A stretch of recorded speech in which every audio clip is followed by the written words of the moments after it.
12 dreams for the Red Queen under crown of stone.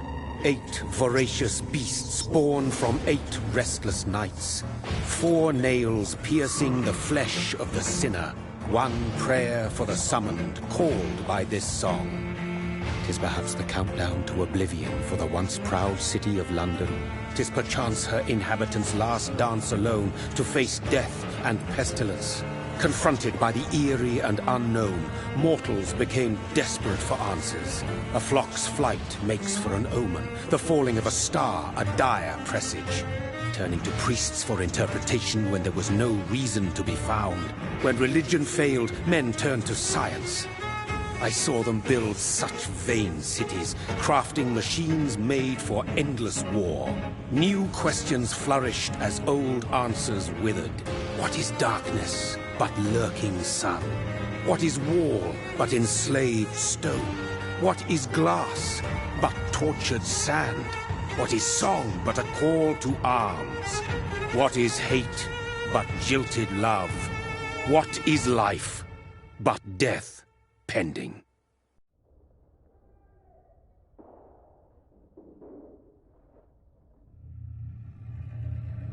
Death. Since the apple was plucked from the sacred tree, mortality was believed to be God's punishment. A righteous snare to the stars. They were all so wrong. Death is not a wicked thing, nor some holy retribution. A true punishment would be to never know its sweet kiss. Awaken from the harshness and be born once more.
Mary!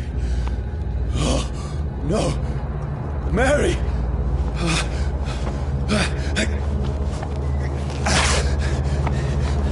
Hold on! Please, hold on! Oh, God.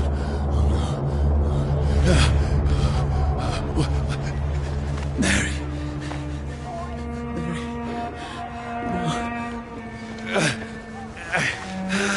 No.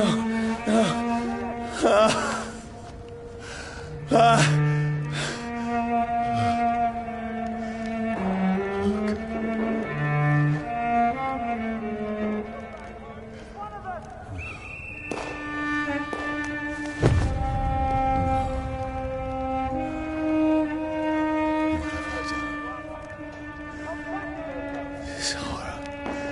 It's a nightmare.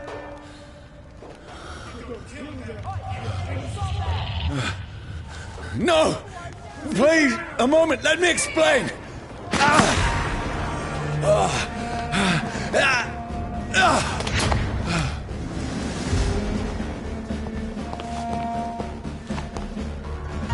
These patrols are after me. No, don't shoot! This is a nightmare. I need to get out of here.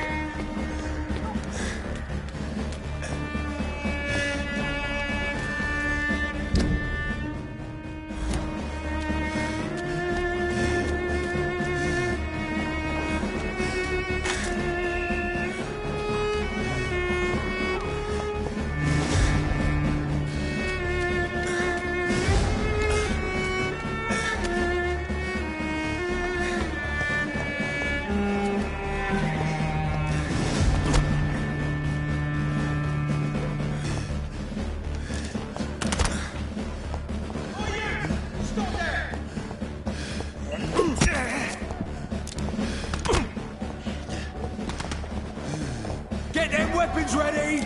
We found one!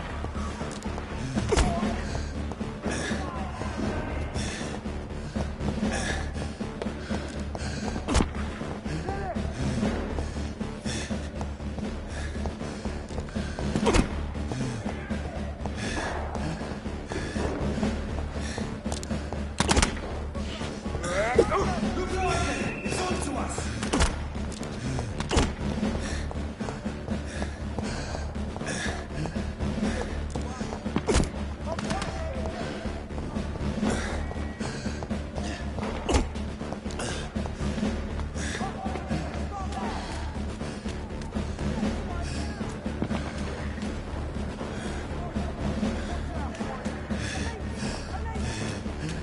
This can't be happening. There's one of those vermin. No, please, stop! I mean you no harm.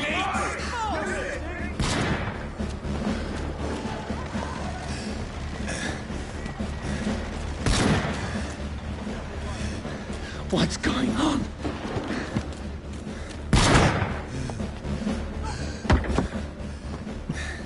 Oh, Mary.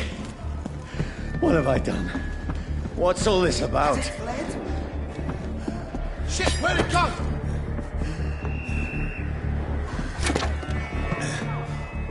Tricky bastards. Now, I can defend myself. Shit, where'd it go? Where'd it go? Kill that thing! Who are you? Stay back! Sorry, but you left me no choice.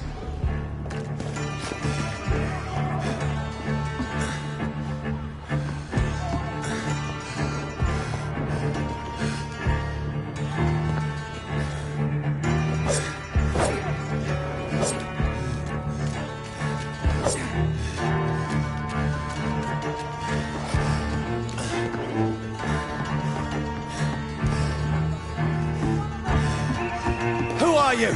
Stupid beast!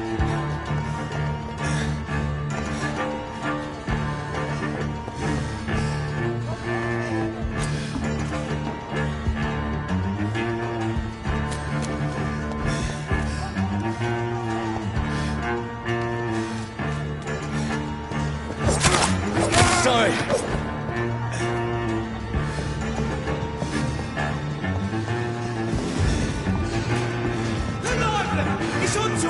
Please, stop! Let's see how it likes a bit of fire. Who are you? There's one of them first. What do you want?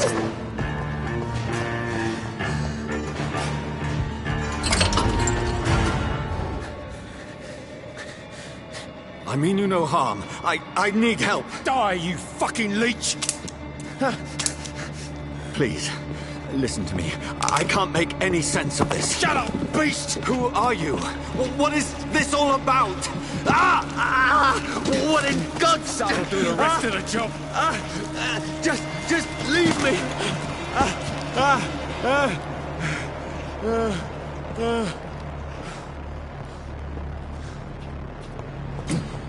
The sun. It feels like it's burning me to the bone.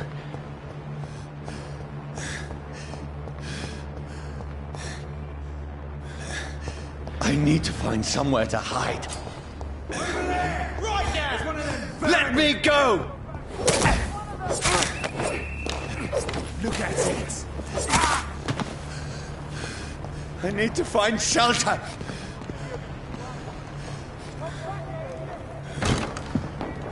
Is anybody there? What is this place?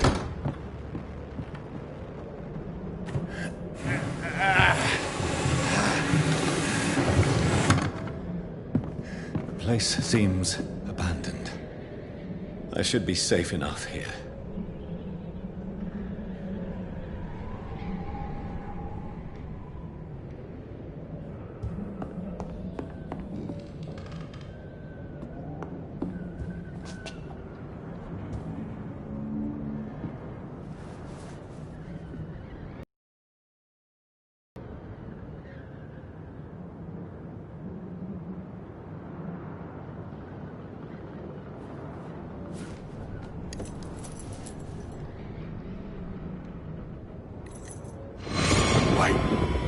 This one's dressed up fancy. Let's run through his pockets. Picking the dead's pockets? Are you serious? I've still a rent to pay. He's got no more responsibilities. What's this? Gold watch. Beautiful it is. We fancy it to share the takings. I suppose we are undertakers. Now, give him an Eve.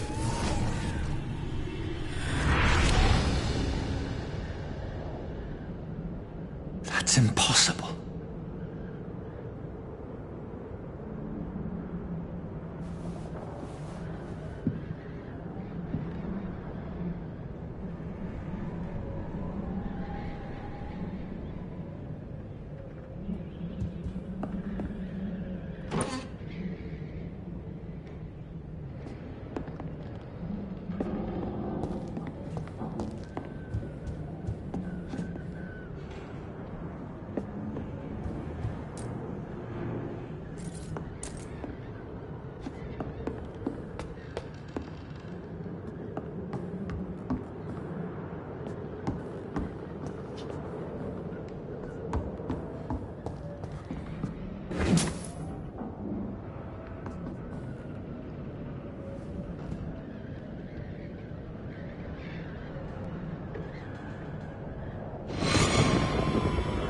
Dreams for the Red Queen that sleeps under crown of stone, that she might linger longer, her eyes as white as wool. Who goes there? The prayer of the summoned by warrior song. A child born from darkness must take scent of his. Who's there? Are you referring to me?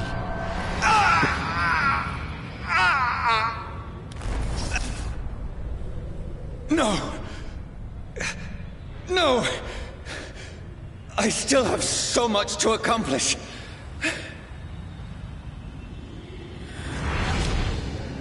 I still have so much left that needs doing.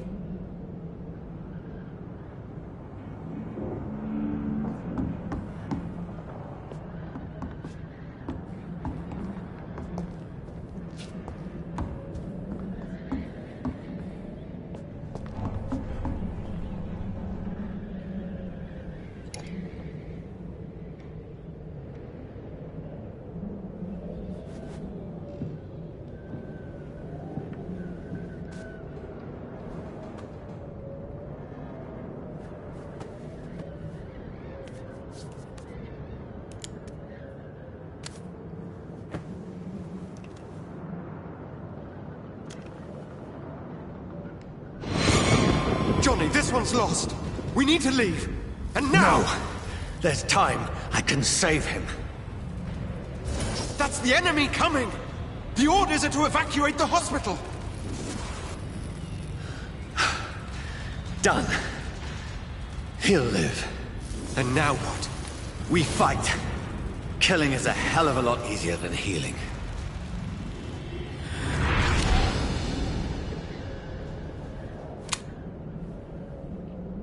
No, it never got easy.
This makes no sense.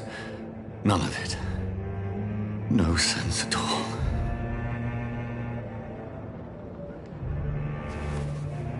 It's a nightmare. That's it.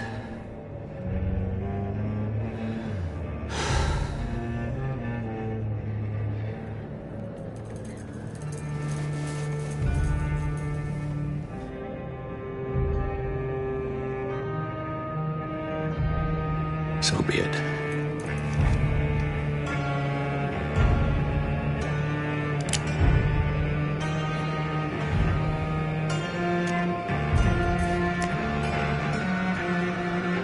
Rational thinking only.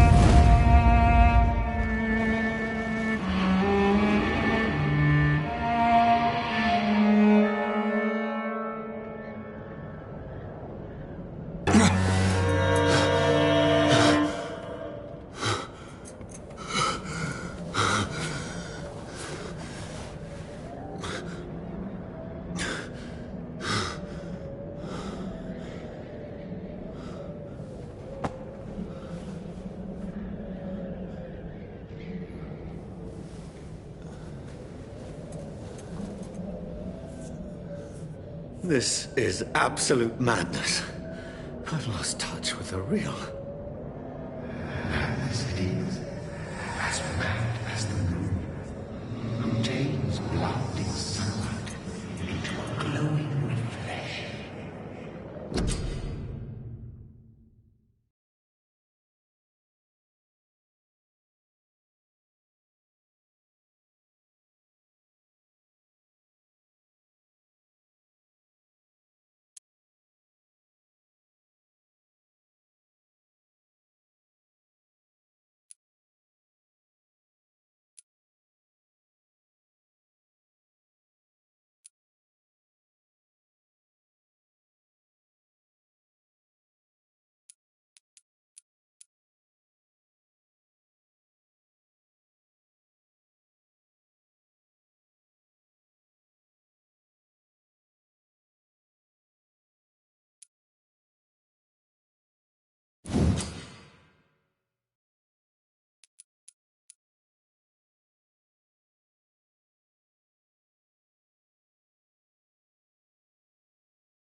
voice in my head. If I'm not mad, then it must belong to the one who made me what I am. I must find him to understand what I have become.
These people want me dead. I need to leave now.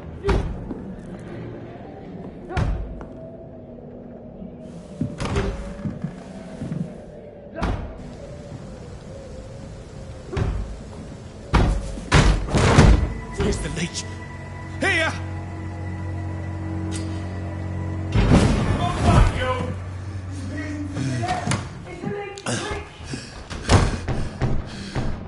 My head's spinning.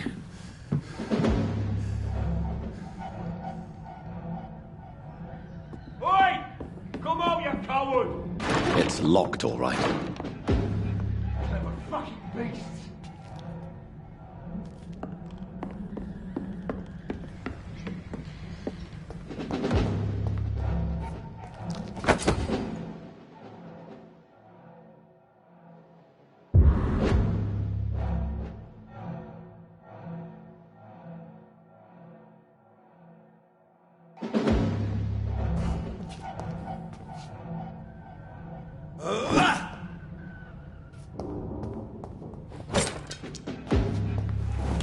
I'm still in Southwark. I must reach the West End. Go back home.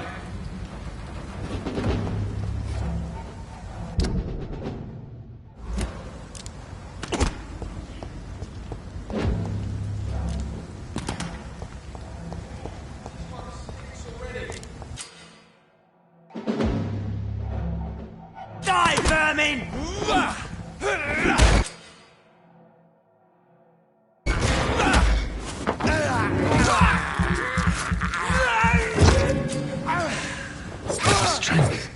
A strength I never knew I had.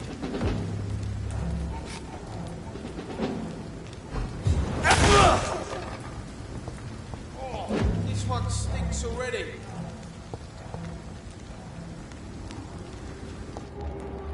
See them fancy clothes? This shouldn't be possible. Every sinew, every fiber of my being is afire.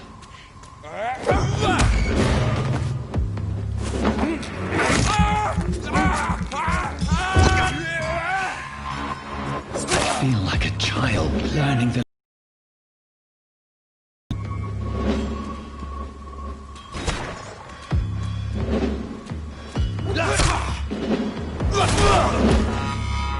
My strength, my reflexes. I'm not human anymore.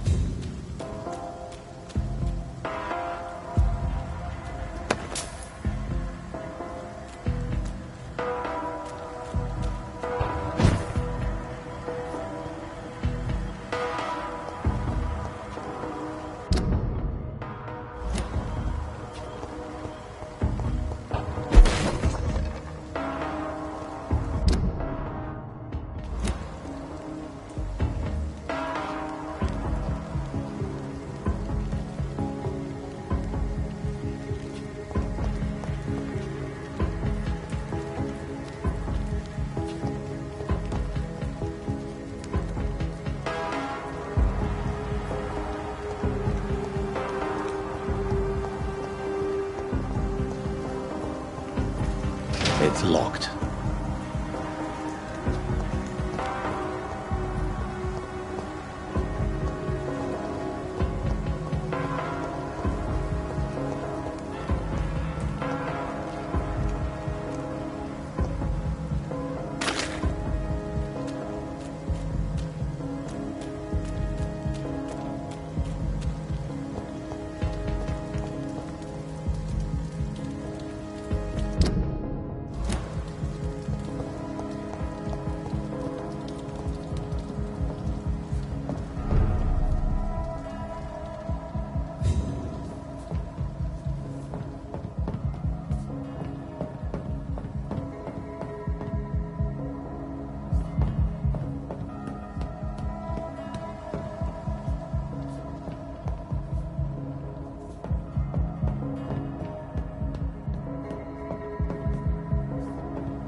My poor sister.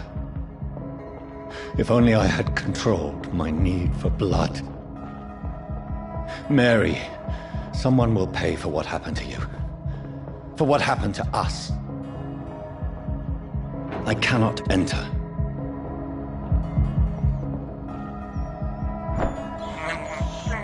I can't believe I'm doing this.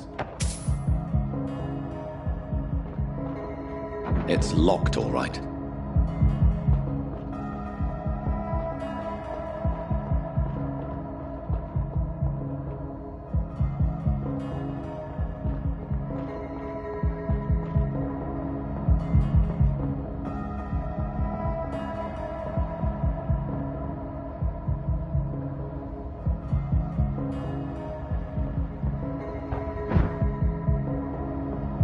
The dizziness from the jump. I can now control it. I cannot enter.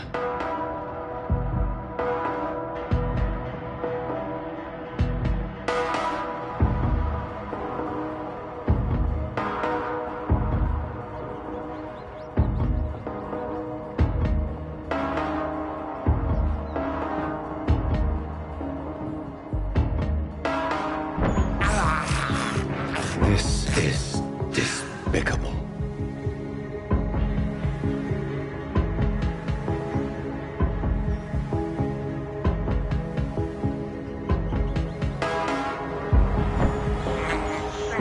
I have this thirst for blood.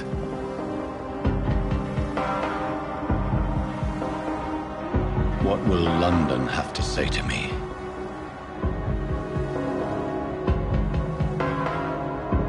I've so many questions unanswered.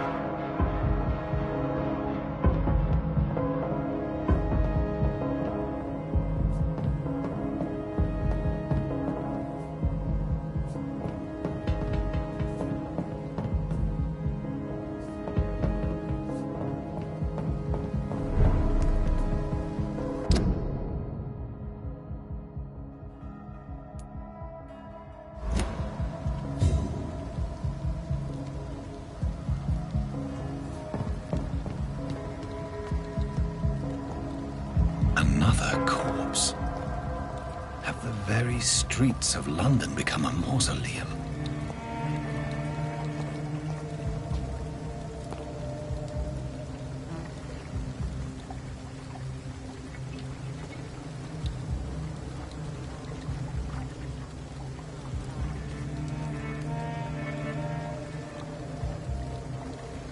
The man has been drained of all blood.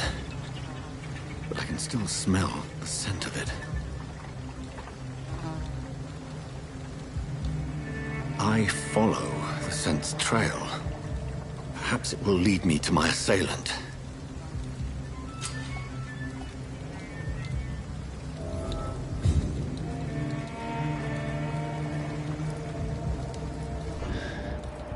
Fresh blood. The smell is so strong.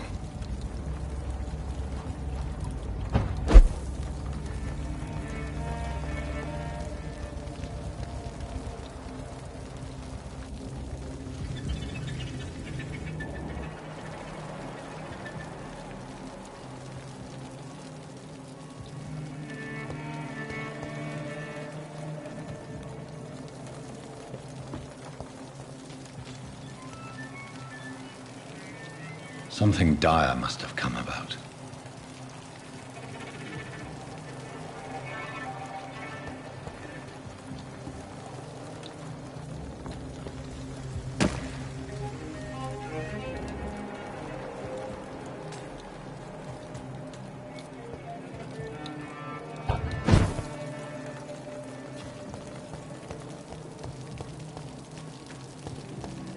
Where has everyone gone?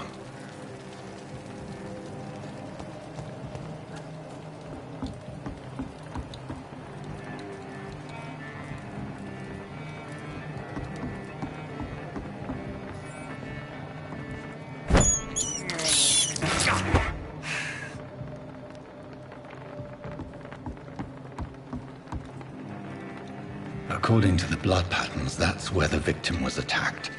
So that must be the killer's trail.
That's strange.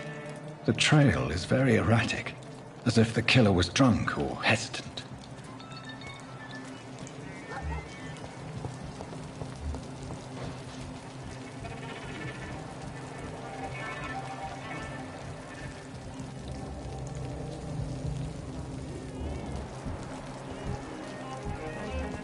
At last, a little life.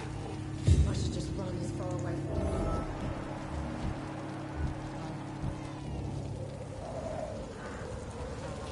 Welcome, sir, to the Turquoise. Whoever he may be, the killer recently entered this bar. Maybe some of the locals saw him.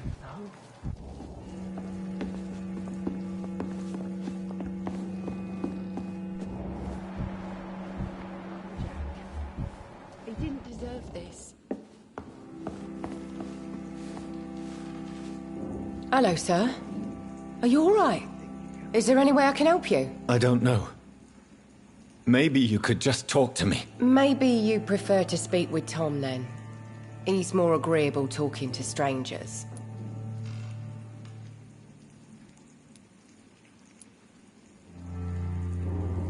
What's going on around here? Where is everyone? Too many dead, sir. First the epidemic, and now all these terrible murders.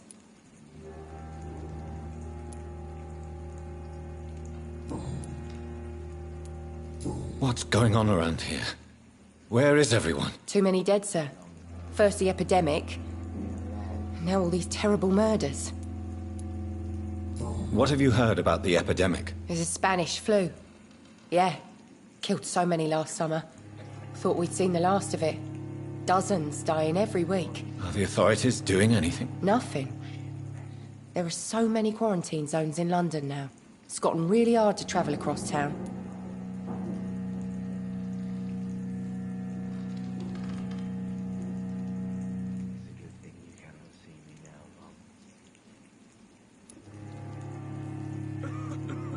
The murders. What can you say about them? Bodies found in the streets every morning. Drained of blood. It's just horrible. Some say the sewer dog is back. The sewer dog? What's that? No one knows. People have always disappeared around these parts. The ancients say it's the sewer dog coming out to feed. But now he's killing in the streets.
What is this place? This is Tom's bar, a turquoise turtle.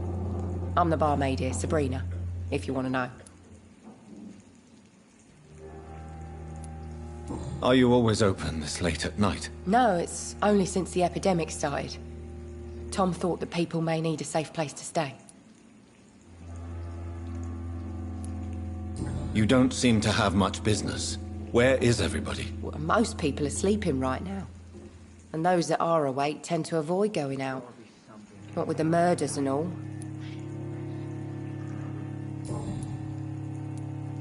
I just want to talk. I didn't mean to scare you. I'm not afraid, sir. It's just I've other customers to take care of. I only see one customer. Oh. Well, yeah, of course. I mean, I best check on them. I'll leave then. Thank you.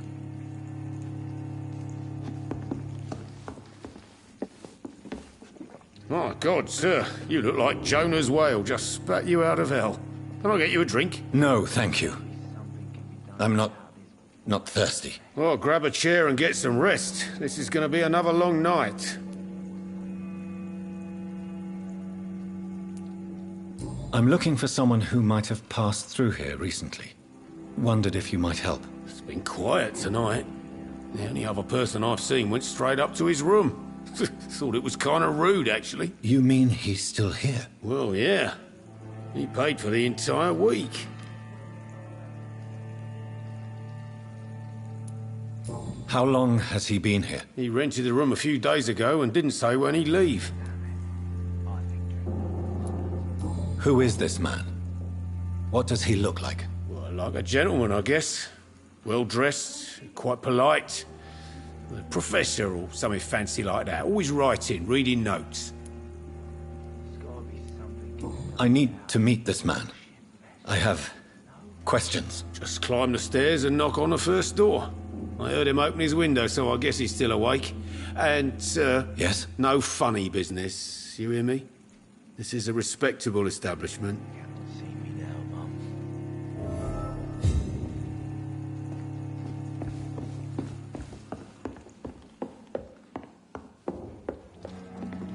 I think I'm losing my mind. I should just run as far away from this place as I can. This is no place for you. Prewen has several patrols roaming the area. They do not pursue me. But they're looking for vampires, and they're most efficient.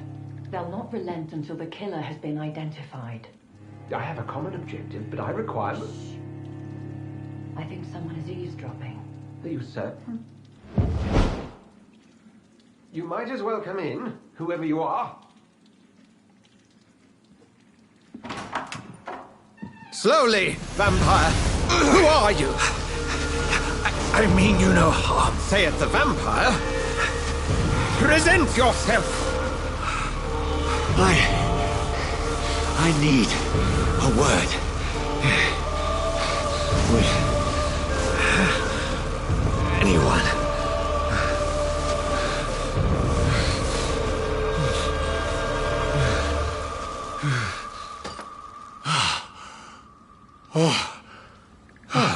Well, that's something I can do for you.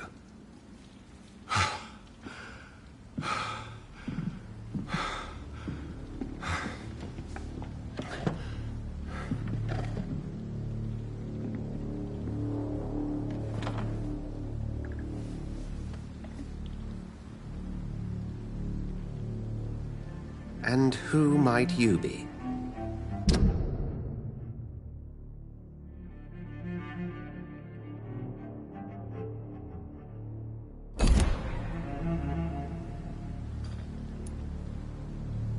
I'm not sure that I know anymore. Might I at least learn the reason of your presence? That's none of your concern. Sir, you have entered my room in the middle of the night, pale as a corpse and shaking like a tree. So please, indulge me. Someone is molesting people. In fact, killing them. Biting them. The calling card of a vampire. Like you.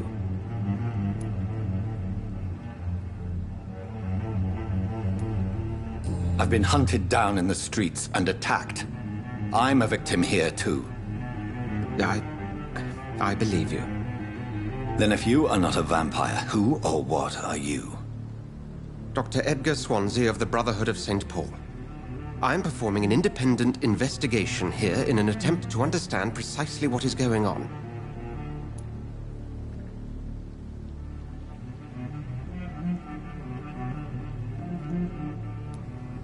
I heard another voice, that of a woman. Who were you talking to? Ridiculous. I've no idea what you're talking about. Something tells me not to trust you. Then the feeling is mutual.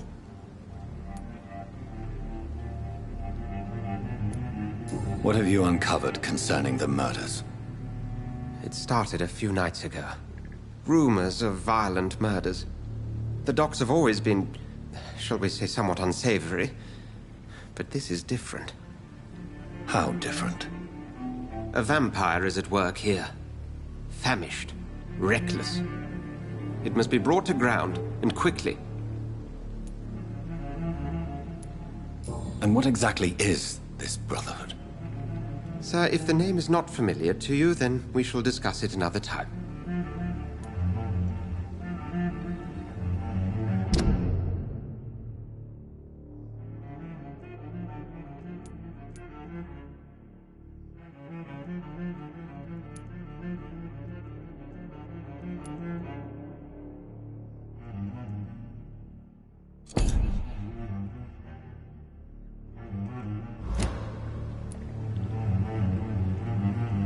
Then help me find the culprit.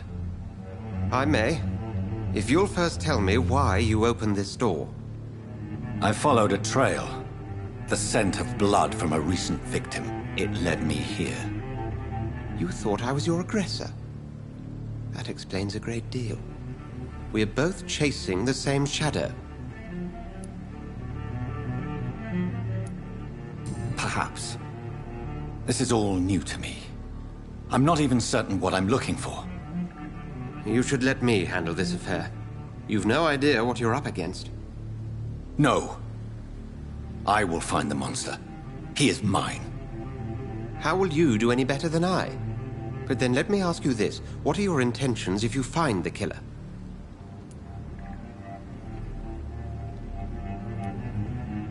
I will at last have the answers to my questions. Then I can only wish you good hunting.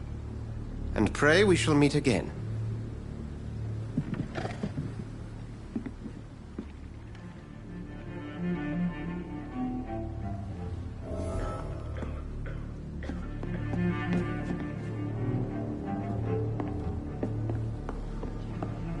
Can I have some privacy, please?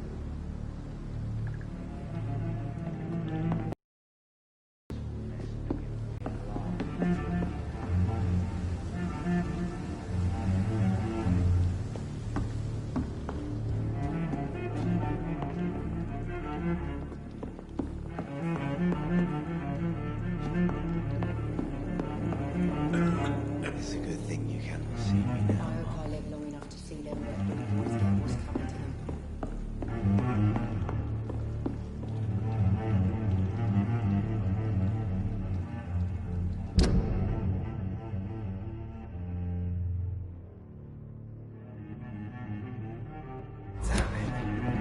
If Swansea is not my attacker, it means somebody else came here tonight. Someone must know. Good evening, sir.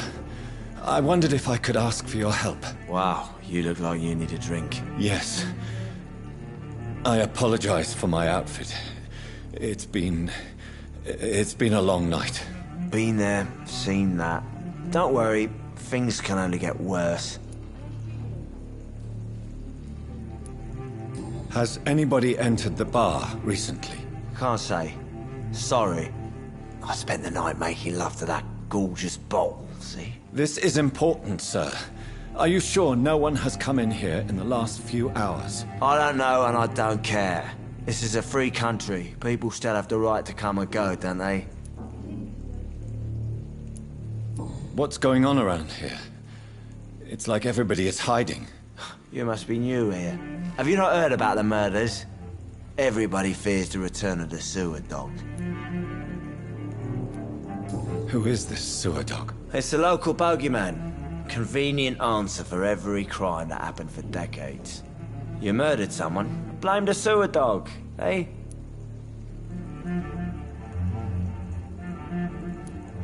You make it sound like it's a fairy tale. People will always believe in monsters. It's easier than accepting their own darkness. We can all be monsters.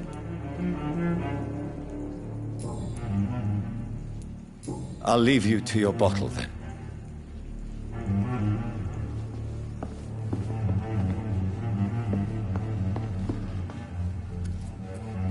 Are they stupid or something?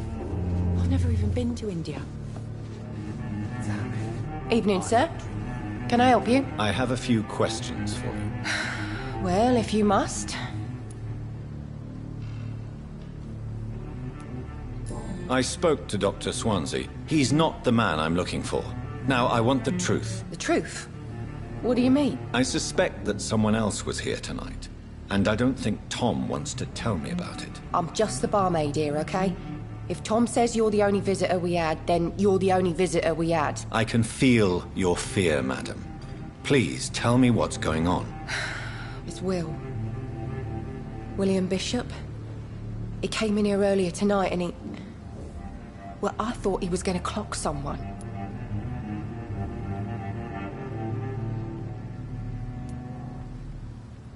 Why are you so afraid? I mean, his skin. His hands. I scrubbed every glass and every chair that he touched. God, I hope it's not contagious. What happened tonight? He was dead drunk, as usual. But my God, his eyes. His face. He must have caught something awful. He shouted and cried. It was terrible. Tell me about this William Bishop. Will was a sailor who worked at the canning factory before he lost that job. A nice bloke, really. He's never been violent. Until tonight. Why keep it a secret? Why not tell me about it? Tom's nothing if not loyal. After Will lost his job, he offered him one ear. They used to be good mates. But recently, well... Will started to get very aggressive. I see. Thank you for your candor. I'll be sure to talk to Tom.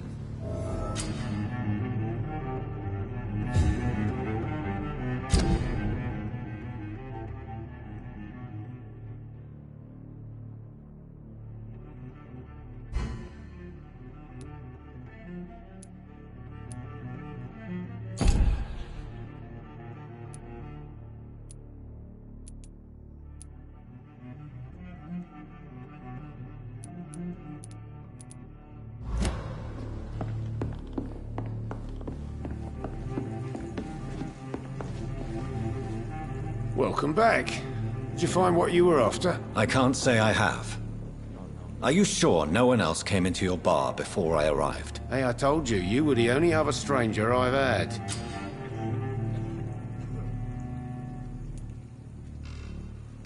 Tom, talk to me about the visit from your old friend, William. Yes, Will came by tonight, but he's not my friend anymore. Why lie to me if he is not your friend? I didn't lie. I said you were my only unannounced customer, and that's the truth. Who is he? William. Just an old sailor who loves his gin too much. He worked for years at the canning factory before it closed. Is he dangerous? Yeah. Like many drunks, he's all bark and no bite. He can barely stand up most of the time. How was he tonight? Was he different? Sicker than usual, perhaps. He whined and mumbled about how mean people were to him and how he'd like to talk to me outside, and then he left when I refused. I need to find him. It's a matter of urgency. Do you know where he is? You could try his boat. It's up by the North Pier. He sleeps there when he's too drunk to get home. Please describe him to me. What do you expect? He's a tall, sick bastard with a bad rash and torn old clothes. William used to be strong. Now he's a mess. Thank you, Tom. If you see him, tell him I don't want him back here unless he cleans up his act, okay?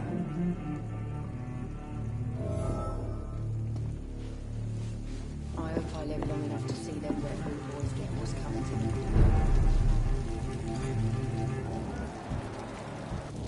There's gotta be something can be done to get out of this. I will get to the bottom of this intrigue. What's been done to me, to this city.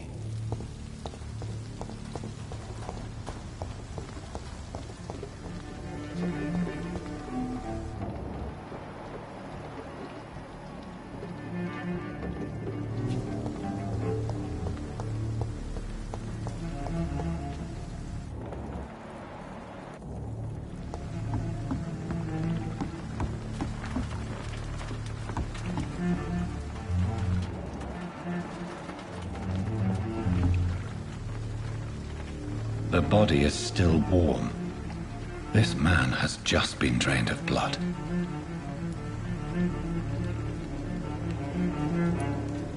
This corpse has been dried of its blood, just like the previous victim.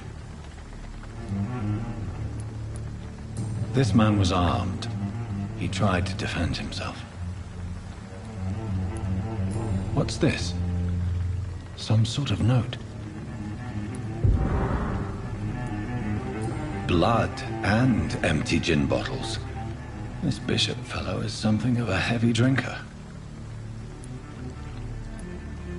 There are blood splats on the other side of the canal. I must reach that barge.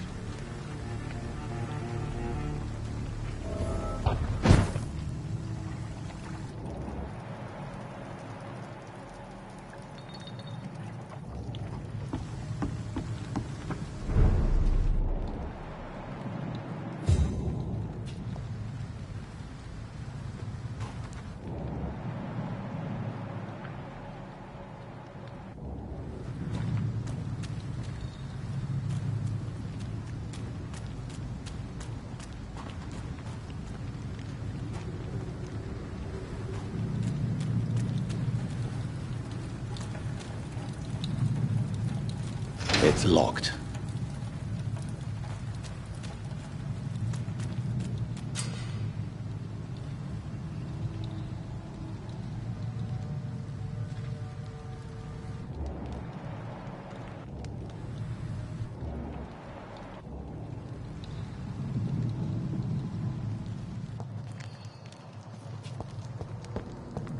Over there!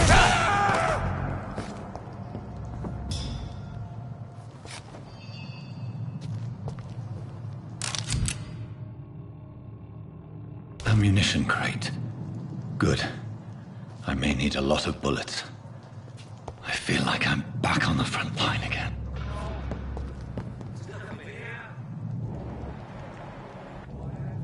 Shut that foolish mouth of yours. Never known McCullum to be wrong about anything.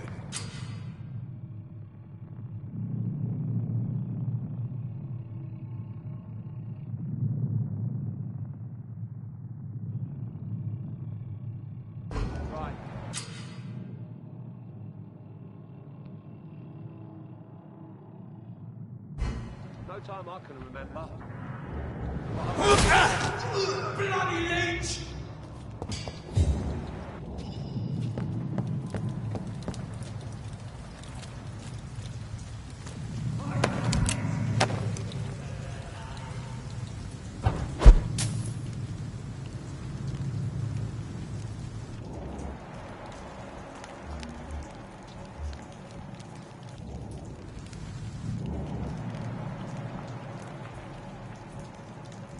That's this nest of them cleaned out.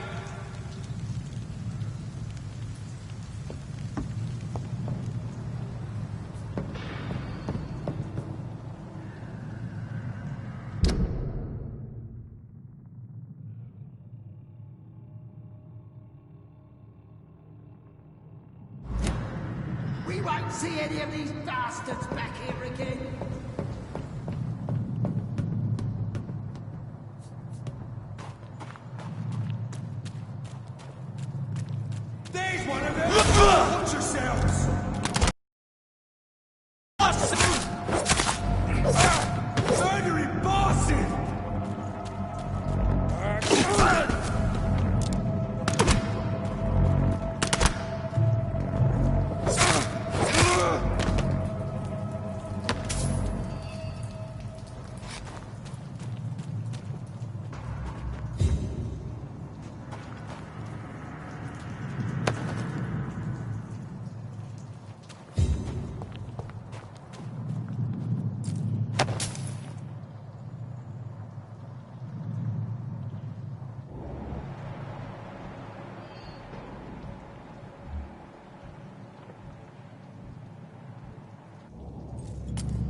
This is not the place for you, sir.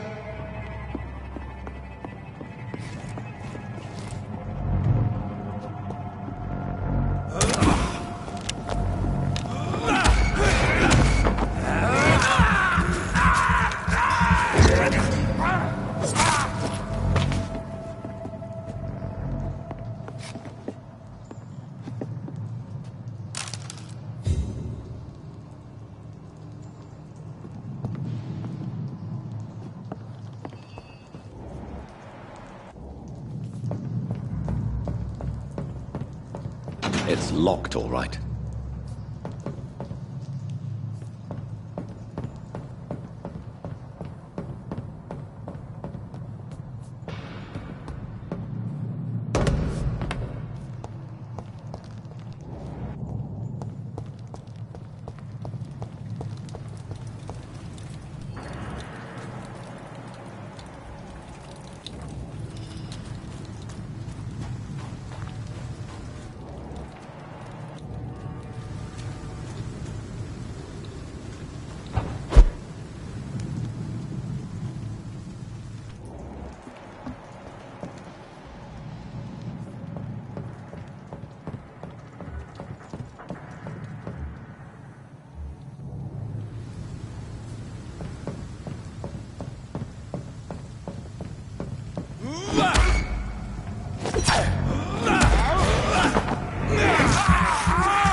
Over there!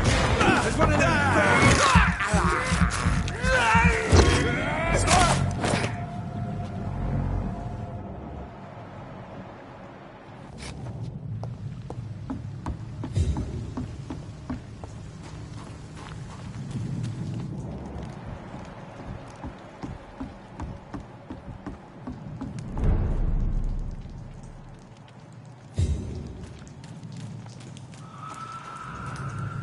Fresh blood. The whole building reeks of it. The scent is so strong it makes me dizzy. I'll not betray your trust. Is this first? I'll need a drink. I'm so thirsty, William. As one, we shall overcome this. Stop. No. I had a drink outside tonight. I must have more.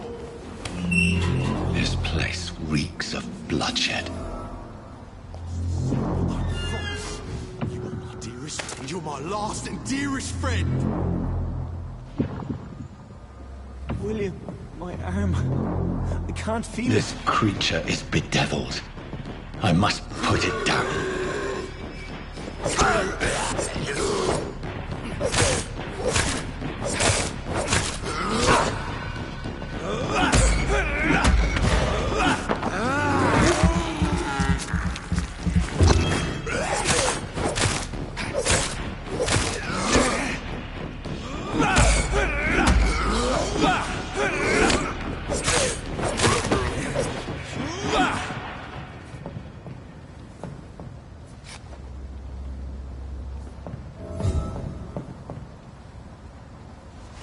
William was an honorable man. I could have saved him. Mr. Hampton, are you in there? I knew him well, another lost soul, a kindred spirit. Sir, listen to the sound of my voice. I'm a doctor. You're suffering from shock. I must return to my flock. They'll stray without me.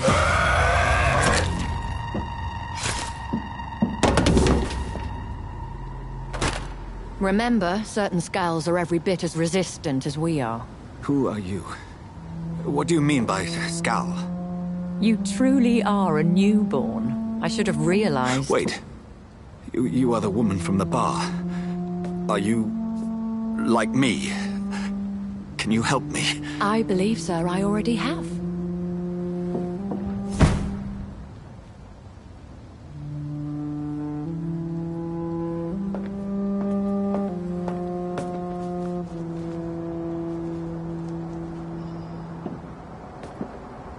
By George and the Saints, you've solved the mystery of these terrible murders.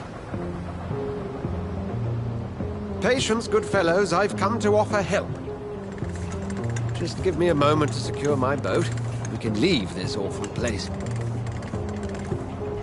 William was not the evil man they claimed. He was just taken by the thirst. He needed his drink. This man requires medical attention. We'll see he gets to the nearest hospital. No, please, I must tend to my fold. My flock needs me. There, sir. Go with the good Dr. Swansea. He's resourceful, and I'm sure he'll take good care of you. You'd best come as well. The sun is soon to rise, and you'll need a place to rest. I just need a moment. If I can learn something about what has happened to William, I'll be a step closer to understanding what happened to me.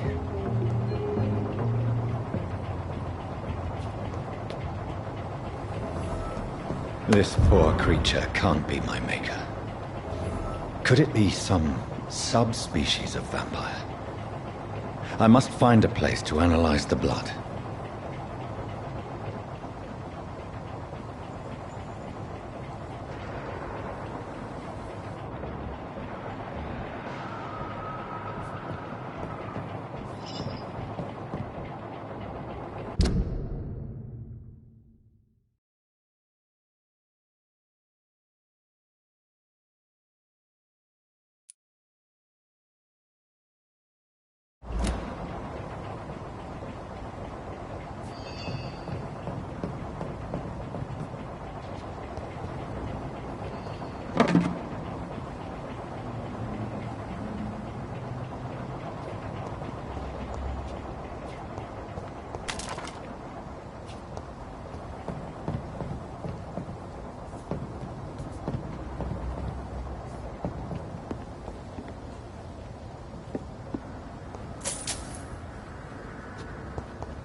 Where are we headed?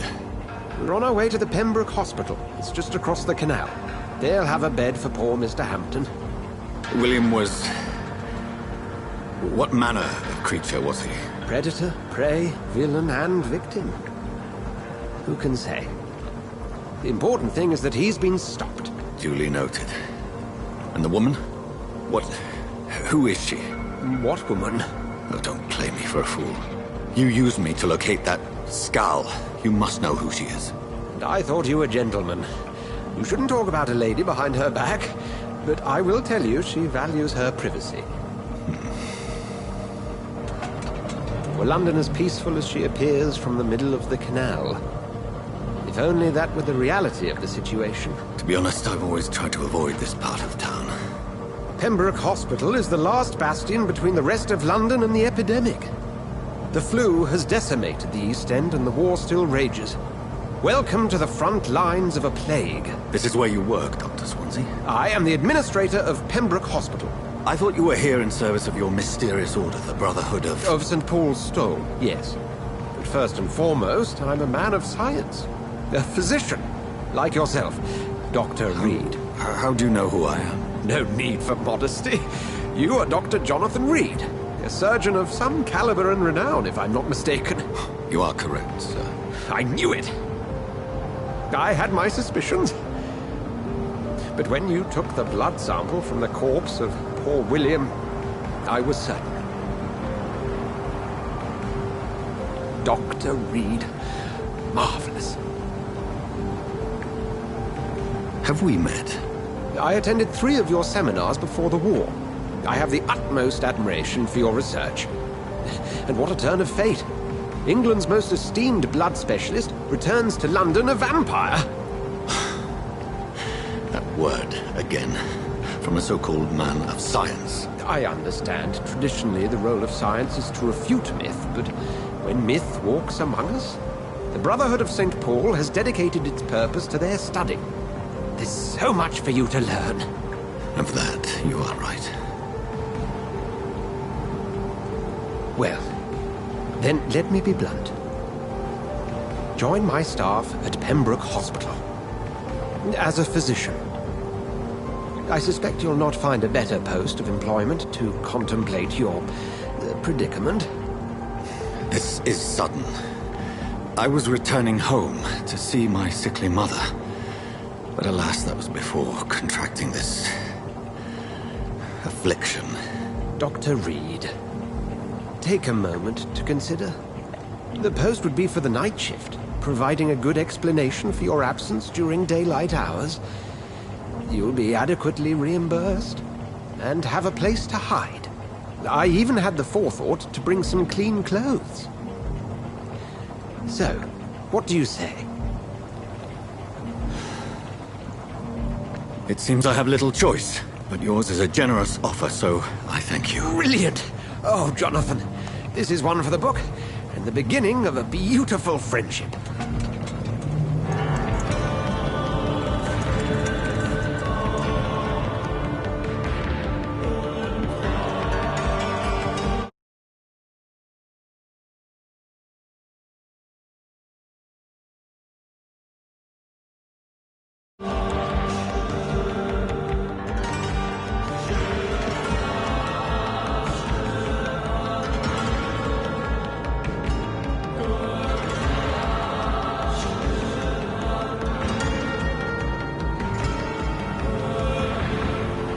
Dr. Swansea, thank goodness. I was beginning to be concerned. Worry no more, Nurse Crane, for I bring good news. Oh, Doctor, what a night. We lost 2 more patients. Nurse Scow said she couldn't take it anymore and resigned. Yes, well, I'll make a new rota in the morning. In the meantime, find a... good bed for Mr. Hampton. Be sure to pay attention to his needs. Of course, Doctor. Oh, and Dorothy? Yes, Doctor? Dr. Reed here has just returned from the front. He served King and Country and will be joining us here at Pembroke. We're very lucky to have gained a surgeon of his talent, and one so experienced in blood transfusions. That is good news indeed, Doctor. Oh, yes.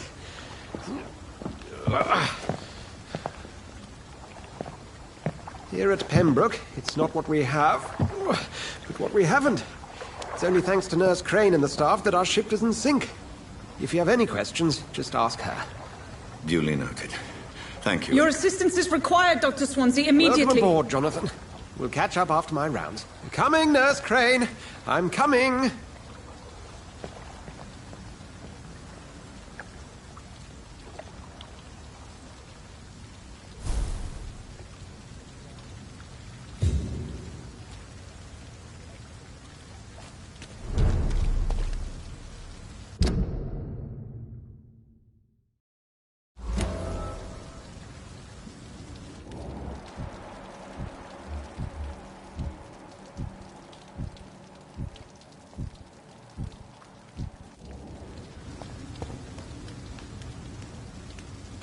I'm sorry, Jonathan. Mr. Hampton needs me right now.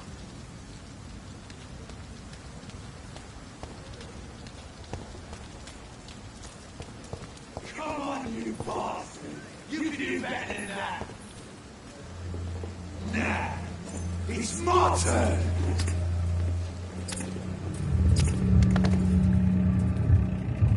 Rotten old Presley. Life. Drink at this river. Try it all.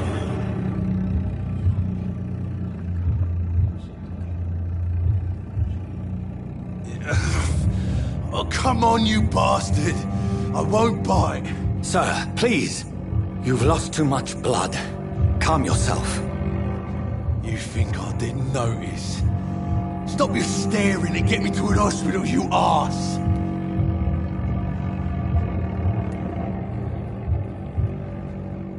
Insulting a good Samaritan. Not exactly the way to get rescued. All right, sorry. I am in pain here. My guts are spilling out onto the street and you're yabbering on. Yes. That's a very nasty wound you've got there. Take my word, I am a doctor. Dr. Jonathan Reed. Name's Clay Cox.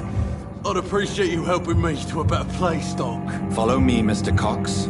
Let me assist you to that better place.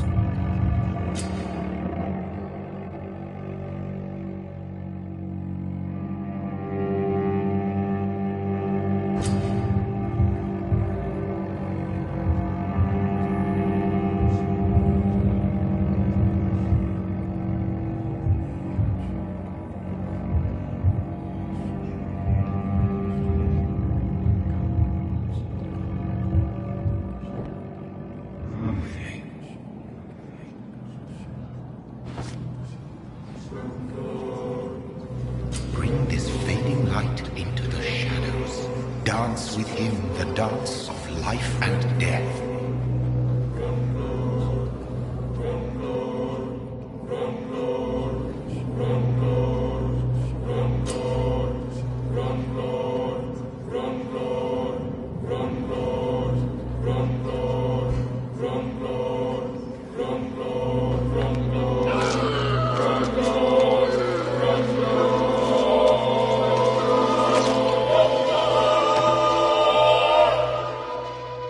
In the back, you bastard! Didn't have the guts to fuck me. Fuck you. I'll kill you. I'll kill you.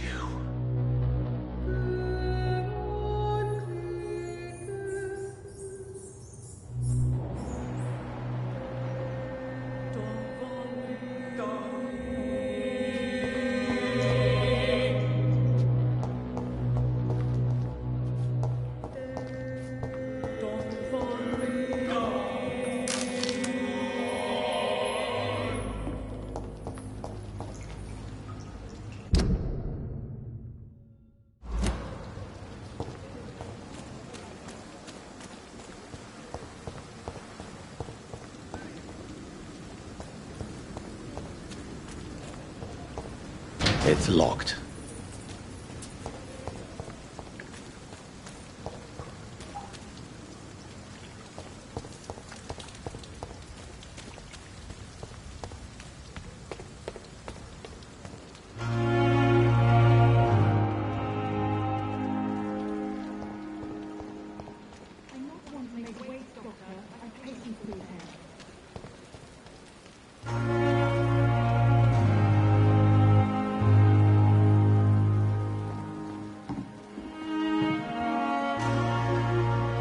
Good evening, nurse. I'm Dr. Jonathan Reed, the new surgeon here at the Pembroke. Dr. Swansea has already told us about you, sir.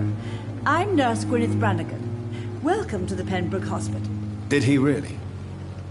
It's a good thing I wasn't hoping to keep a low profile. All members of staff have already read about your new blood transfusion technique. Dr. Swansea made sure of that. I see.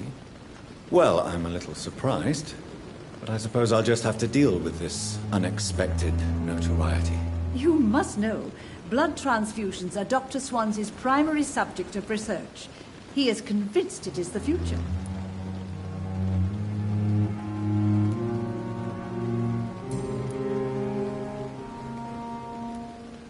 How are things here? Not good, to say the least. We're struggling against an invisible enemy, more lethal than any bullet from a gun. It's hard, Doctor. An invisible enemy? Quite a poetic term for a disease, especially from a nurse. Sorry, Doctor. These last few weeks have been exhausting. We could all do with a good night's sleep. Do you think this hospital can survive the epidemic? We are all volunteers here, and we're trying to hold fast, but how do we beat an invisible killer? Some nurses have already resigned. I'm not familiar with all the staff yet. Perhaps you could help me. Brilliant professionals, most of them. Dr. Swansea has a gift for recruiting talent. Most of them? Is there a problem I should know about, nurse? It would be inappropriate for me to speak ill of a colleague. Is there anyone that stands out? Well, I have never met someone as dedicated as Dr. Tippett. He should be a standard for us all here. If only he were younger. Why should his age be a problem? I guess it's fair to say he's always pushing himself to the limits. He just doesn't know when to stop and get some rest. Nurse Brannigan, if you do know something, please tell me. Anything you say will be held in confidence. No. I may disagree with some conduct, but in the end, everybody is doing their best.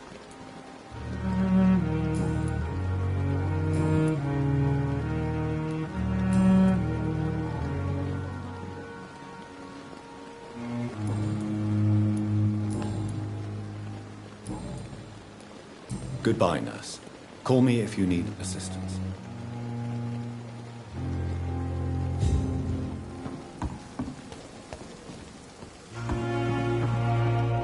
I'm not one to make wait, Doctor. I appreciate it.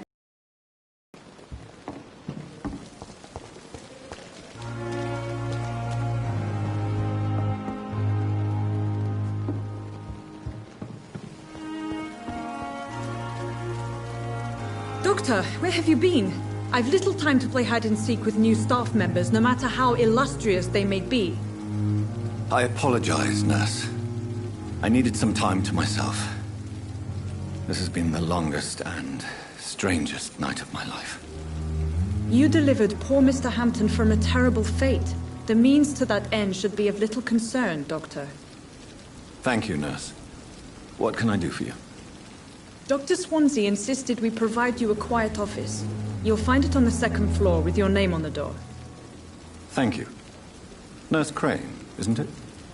Yes, Dorothy Crane. Welcome to Pembroke Hospital, Dr. Reed. Your office has been prepared. I would like to ask a few questions first. And Mr. Hampton, the patient we brought in, how does he fare? I gave him a sedative to help him sleep. Poor thing was in quite a state of shock. What kind of man is Dr. Swansea? Well, you accepted the job from him. I thought you would have known about your employer.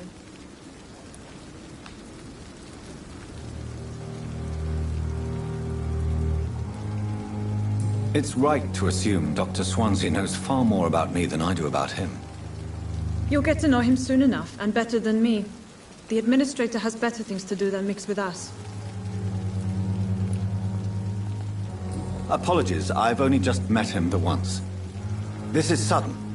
I've only just returned to England. Dr. Swansea is a brilliant surgeon and the most compassionate physician.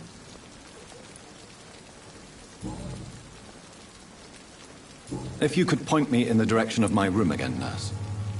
Second floor of the hospital, left after the stairs. It's the last vacant office at the end of the corridor. Thank you, Nurse Crane.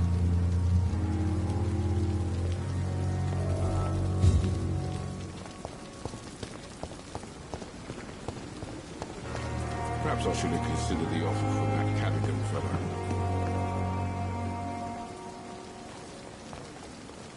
Good evening, sir. I'm Dr. Jonathan Reed. I'm new here. I've already heard about you, Dr. Reed. I'm Milton Hooks, the ambulance driver for this shithole of a hospital. That's quite a blunt introduction, Mr. Hooks. You can call me Milton. I like to speak my mind, Dr. Reed. Perk of the job. Don't judge me, and I won't judge you. I'm not sure I understand what you're talking about. Well, I'm no doctor, but I'm pretty sure a gun can't be used as a surgical instrument. You have a keen eye. I learned to shoot during the war, and have carried one ever since. Old habits die hard.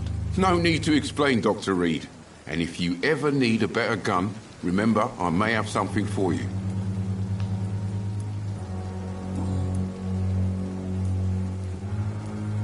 How is the situation around here? You want to hear the situation is all right? It's fucking awful. We lack everything, and it's getting worse every day. So what do you do exactly in this hospital? Apart from smuggling guns, I mean. I've been an ambulance driver since... too long, I guess. I bring sick people here night and day. It's a dirty job, but I get it done. Most of the time. Since you're on the front line, how is the sanitary situation in this vicinity? It's a complete disaster. It's even getting dangerous to enter some streets or buildings. Even the locals attack you. It sounds like things have been a bit rough recently.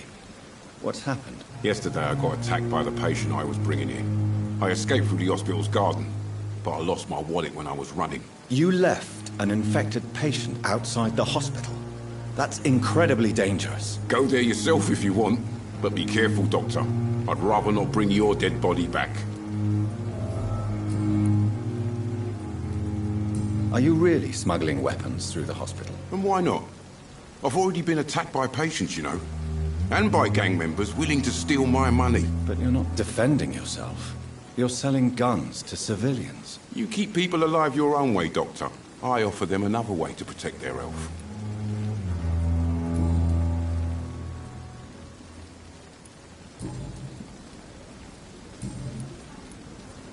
I'd like to see your goods. Wise choice, Dr. Reed. A reliable gun is what everybody needs these days.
Perhaps I should have considered the offer from that Cadogan fellow.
I should have considered the offer from that Cadogan fellow.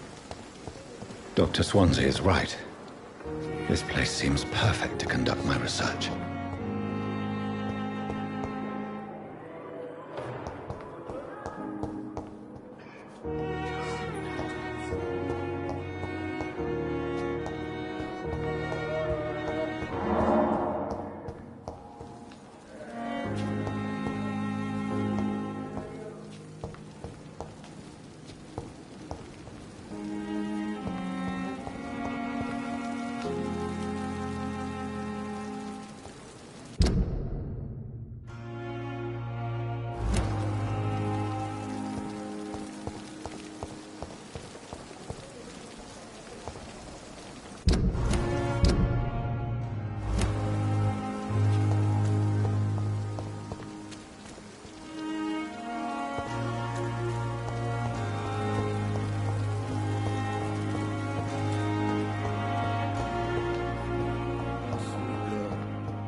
Good evening, sir. I'm Dr. Reed. May I help you? I don't know if a third opinion is needed. Your colleagues are already arguing about my condition. I see. Would you mind telling me more about your situation? I'm Harvey Fiddick. All I want is to get me bloody arm fixed properly.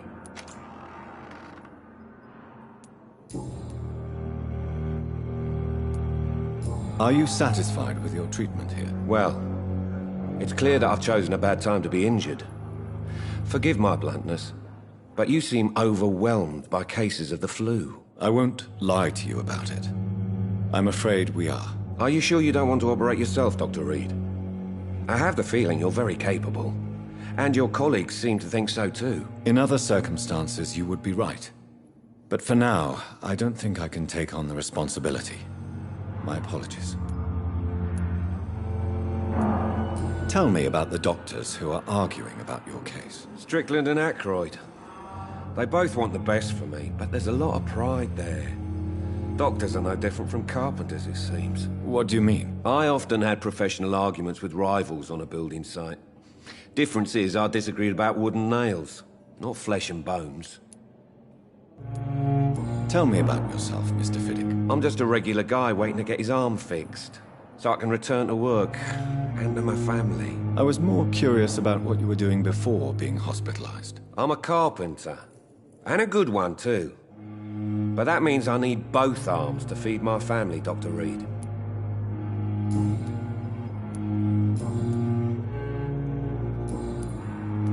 Goodbye for now, Mr. Fiddick. I'll see you later. Sweet girl. Reads me like a book. I never could keep anything from her.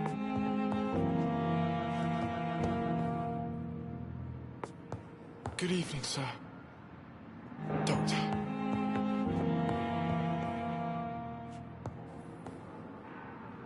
Good evening, madam. Can I help you? It's my son who needs you, sir. I'm Dr. Jonathan Reed. How can I help your son? I'm Beatrice Goswick, mother of Mortimer Goswick. Could you check on him, please, Dr. Reed? I've heard much of your talents as a physician.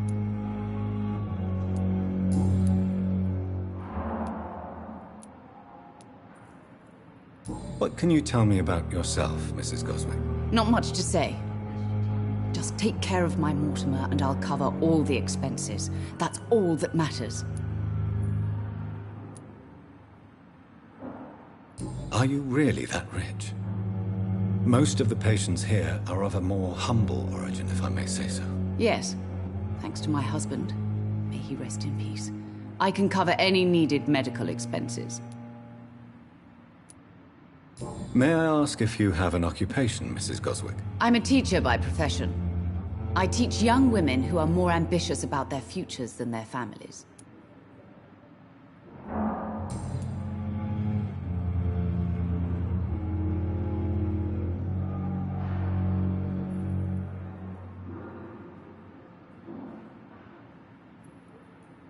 alright. Don't waste your time with me.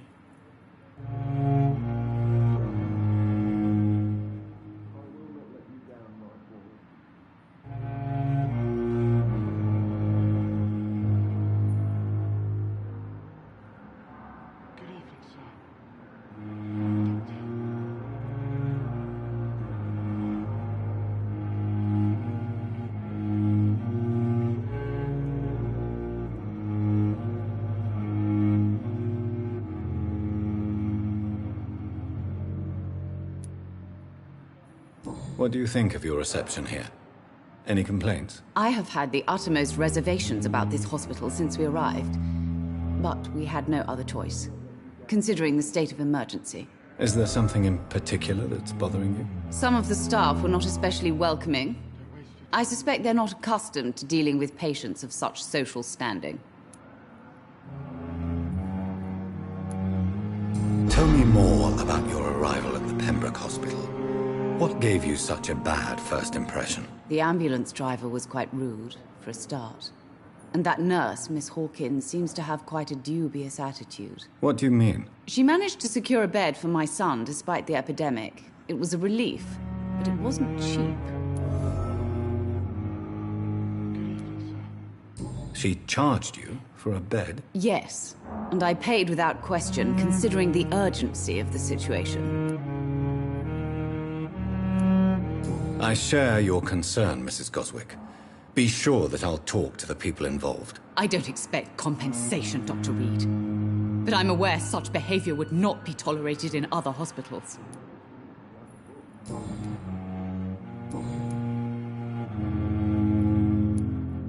Goodbye, Mrs. Goswick.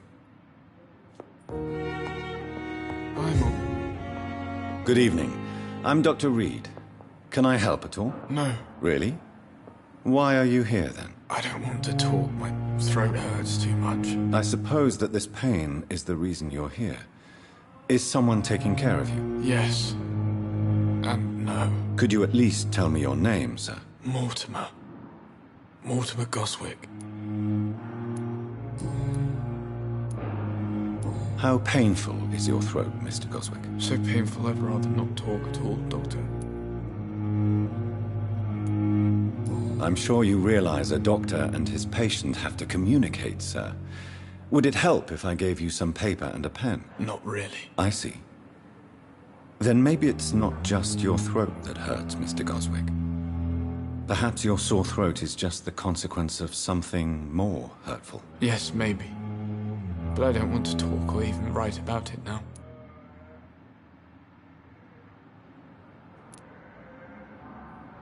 How painful is your throat, Mr. Goswick? So painful I'd rather not talk at all, Doctor.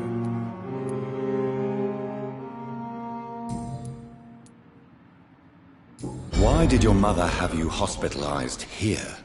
She seems convinced this is a bad hospital. My mother just wants the best for me. She won't rest while I'm here. She'd go all the way to hell and back to help me.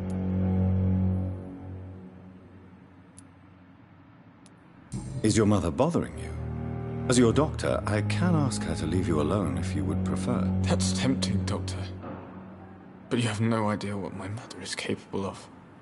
She would tie herself to my bed if you asked her to leave. Pembroke Hospital may look unorthodox, but rest assured, you're in good hands here. It's not me you have to convince, Dr. Reed. It's my mother.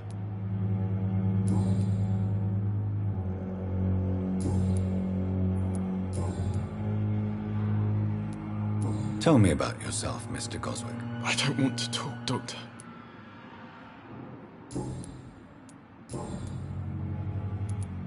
How painful is your throat, Mr. Goswick? So painful I'd rather not talk at all, Doctor. I'll let you get some rest, then. I'm all right. Don't waste your time with me.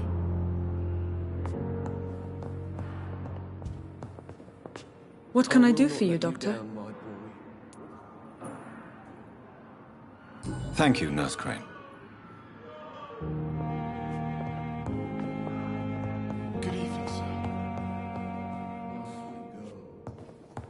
Reads me like a book.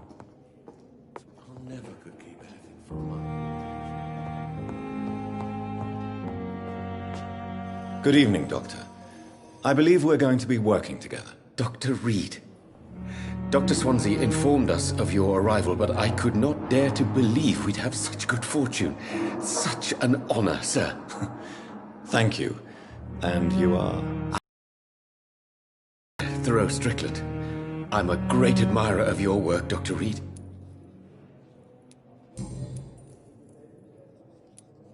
Please, could you tell me something about yourself? I'm a great admirer of your work concerning blood transfusion, Dr. Reed. I run my own experiments. I'm convinced it's the future. What made you choose to be a doctor? I'm not ashamed to admit you and your work have inspired me. I am honored to have the opportunity to work by your side. It's always a pleasure to share scientific and medical knowledge with someone eager to learn. I'll be glad to help you if I can.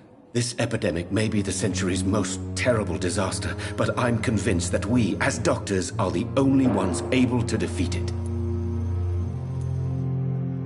I based my technique on my mentor's research. He helped me perfect my method. What is yours? I'd rather not talk about it. For now, it's just theories and first approach. My process is purely experimental and unsuccessful. As long as you're cautious and methodical, you may remain empty-handed, but you won't fail. You're not the first one to warn me, but I am convinced knowledge is the main weapon against the ravages of this epidemic.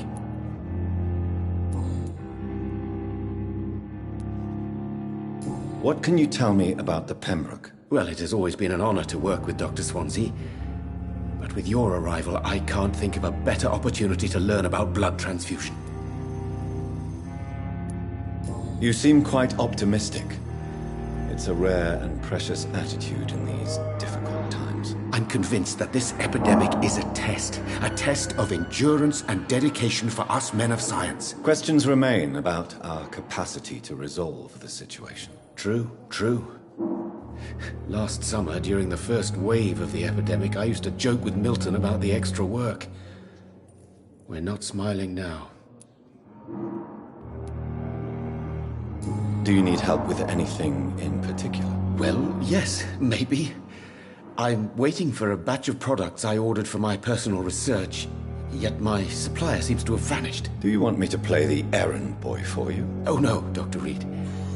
But if you went personally to his shop, what with your reputation and all, he wouldn't dare to refuse the products I need. I see. Well, give me the address, for I may pass by if I have time.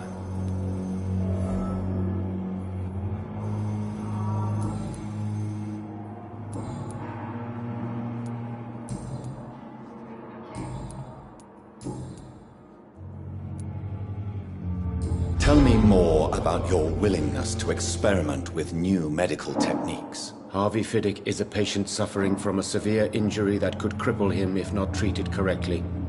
I'm convinced your blood transfusion technique could help him. What is it you really want? To save him, or to prove your point? Fair question. I want nothing but to save my patient, Dr. Reed. especially since I know Mr. Fiddick's story. Tell me Mr. Fiddick's story. Our first diagnosis was compromised because Mr. Fiddick lied to us about the real origin of his injury. He first claimed it was an accident. But why would he hide such crucial information from us? Because he is a proud father, ashamed of putting his children at risk because of his own negligence.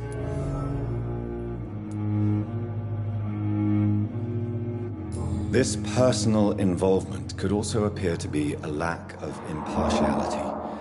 You must know that a good surgeon must remain neutral. I agree. But that does not excuse Dr. Aykroyd's behavior, a man who did not even take time to converse with his patient. Do you think keeping his distance was a mistake? All I know is that I'm taking care of human beings with desires, hopes, and fears. Not some biological machine comprised of blood, bones, and flesh.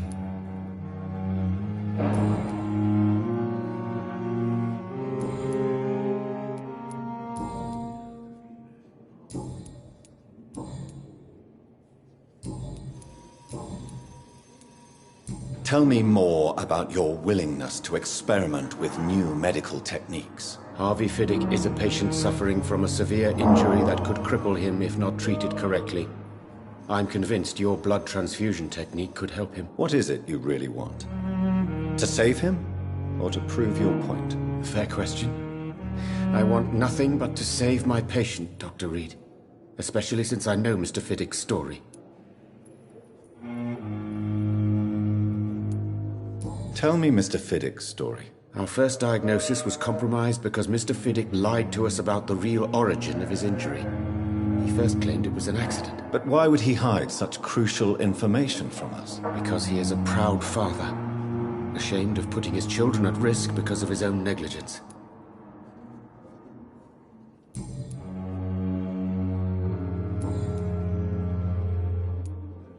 Goodbye, Dr. Strickland.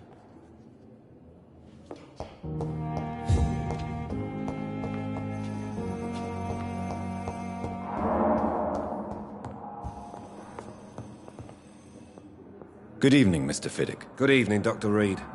Any news about my operation?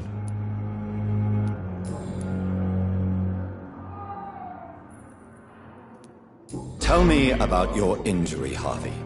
Why do you feel so guilty about it? My wife died because of me. And now I may lose everything because I've been careless enough to hurt myself. What an arsehole. How could your job be responsible for your wife's death? I was working a double. She went out to bring me a hot meal and got caught in a German bomb raid. You can't hold yourself responsible for your injury, Mr. Fiddick. Unless you tried to hurt yourself. Of course I didn't hurt myself. But I can't work until my arm is fixed. My children need to eat, Doctor.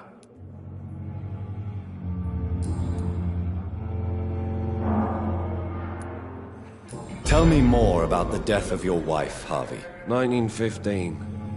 I was in the army, building workshops for the Royal Flying Corps. Helen was happy I wasn't sent to the front. What happened? The Germans sent Zeppelins to bomb the construction site, but they missed their target. My wife was bringing my dinner when the bombs fell. I'm sorry for your loss. So many died during the bombings.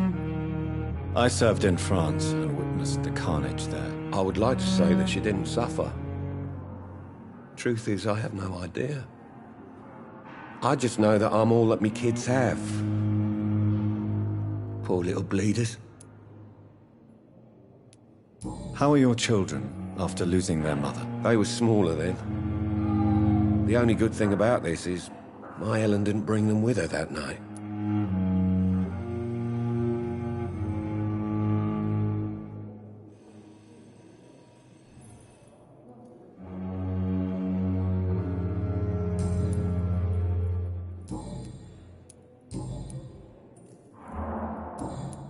Goodbye for now, Mr. Fiddick. I'll see you later. You always knew the words to calm the children, Helen. As for me, what a blundering idiot.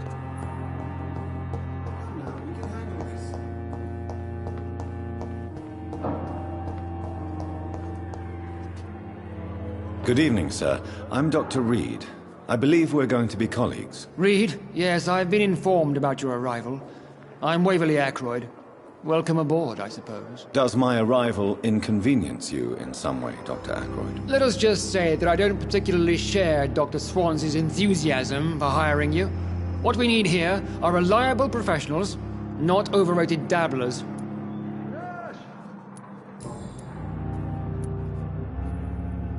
If you have a problem with me, Dr. Ackroyd, please feel free to tell me. Dr. Swansea has imposed your presence on this hospital without asking anyone's advice. The benefit of his position. But I don't agree with it. I know we've never met before, but I believe this hospital could use all the help it can get. You will agree with that, I'm sure. Oh, but I have heard about you, Dr. Reed. Of course, you can't say the same about me, since I have not wasted my time courting the press.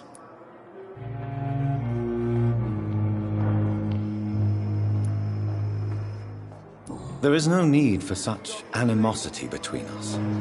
Don't you think the epidemic is already enough to deal with? That is one point we could agree on. And that is precisely why I want to be sure that you will be of help to this hospital, instead of a burden. Since your tenure in this hospital is longer than mine, perhaps you can tell me more about this place. Let's just say I'm tired of the carelessness around me. I have always respected the skills of Dr. Swansea, but over time his enthusiasm has become displaced. Carelessness? Exactly what are you talking about? We're here to save lives. The people who trust us are not volunteering for experimentation. They're here to be healed. I don't intend to run any radical experiments, Doctor. Even if I, as any good practitioner should, express an interest in pushing the boundaries of medical research. Modern medical methods were created through audacity and ego. But there are rules in our line of work, and they're here to protect our patients. Tell me, Waverly, what do you think of Dr. Strickland's enthusiasm for his experimental research? Strickland is playing with his patients' lives for pride and glory. Now that, sir, is unethical. Are you thinking about something in particular? Harvey Fiddick needs delicate surgery. I believe we should stick to the usual procedure, but my young colleague obviously disagrees. And are you not afraid that your rivalry with Strickland may be blinding you? Rivalry? I guess you could call it that. But I will never be childish enough to let my personal feelings affect my judgment. Why do you wish to lead this surgery? I strongly believe that Mr. Fiddick should not be butchered to test an unproven procedure. I really hope you're right about this, Dr. Ackroyd. I'm trusting your judgment on this. I'm not the kind of man who runs away from his responsibilities, Dr. Reed. There is no need for you to be looking over my shoulder.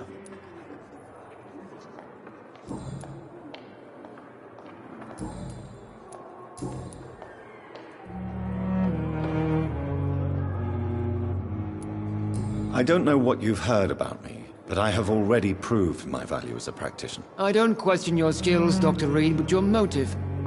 Is it money, fame, or are you truly dedicated? And what exactly is that supposed to mean? I served in the war just like you. But unlike you, I did not use the wounded to play the modern sorcerer. Be careful what you insinuate, Dr. Ackroyd. I only want you to admit you used those men to improve your theories.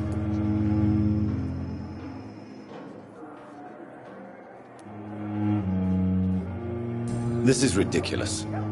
My blood transfusion technique saved many lives, and you know it. You see? That is exactly what I hate about people like you. You avoid this kind of accusation instead of facing reality.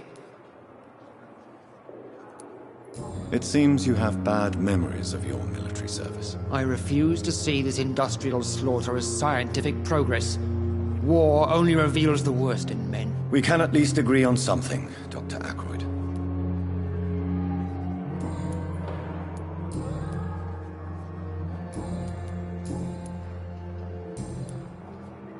Thank you for your time. We'll talk later. Come now, we can handle this.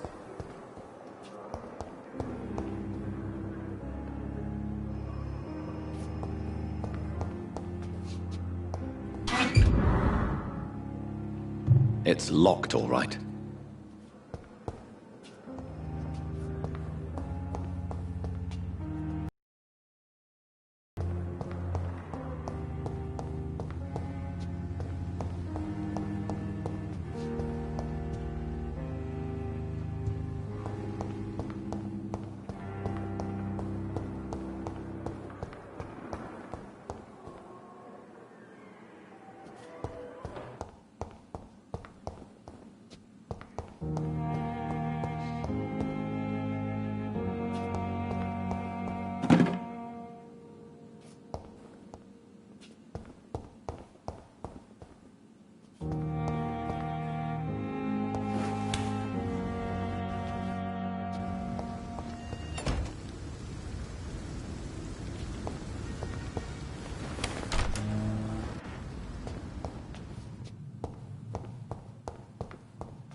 I wonder why the Goswicks came here in the first place. Discussed on every street corner.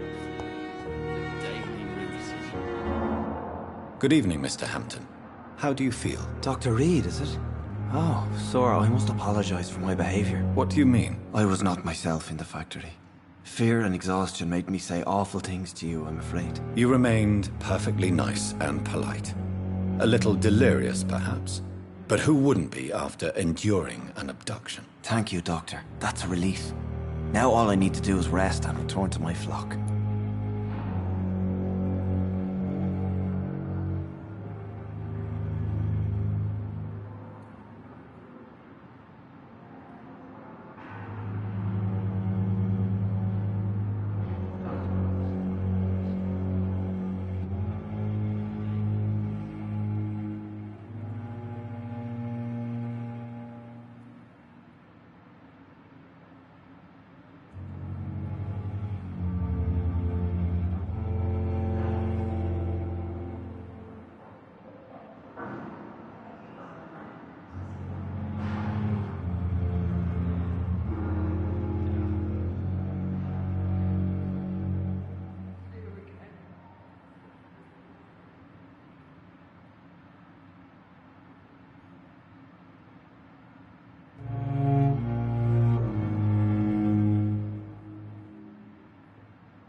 Do you know Tom Watts, the bartender from the Turtle? I met him before I found you in the canning factory. Tom? Yes, of course. Always the helping hand, good old Tom. Without men like him, corruption and despair would have wiped out the East End long ago. People are still in despair. How could it be otherwise? The authorities have left us all to rot in this contagious nightmare. No drugs, no advice, nothing. It's a damn shame. Who should I avoid in this part of town, then? Any particularly evil figures? Not really.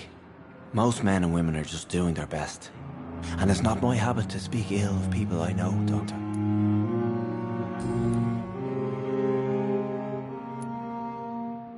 How did you end up in William Bishop's den? I had received alarming news about his recent behavior.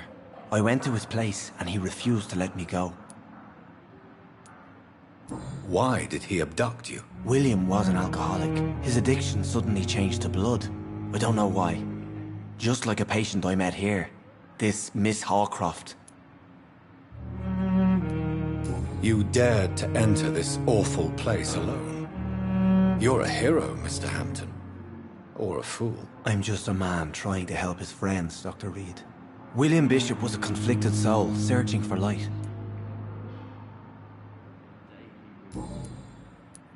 What is the general situation in the East End docks? The situation has always been tough, with a lot of tensions between the gangs and the Dockers' trade union. The Wet Boot Boys are very nervous since they lost their leader. Who leads the gang now? Since Clay Cox went missing, it's his wife Edwina who runs the show, with the assistance of her minion, Booth Digby. Has the gang been threatening you? Ah, no. I've had this nickname for so long, you know, the sad saint of the East End. No one dares to bug a saint, not even criminals.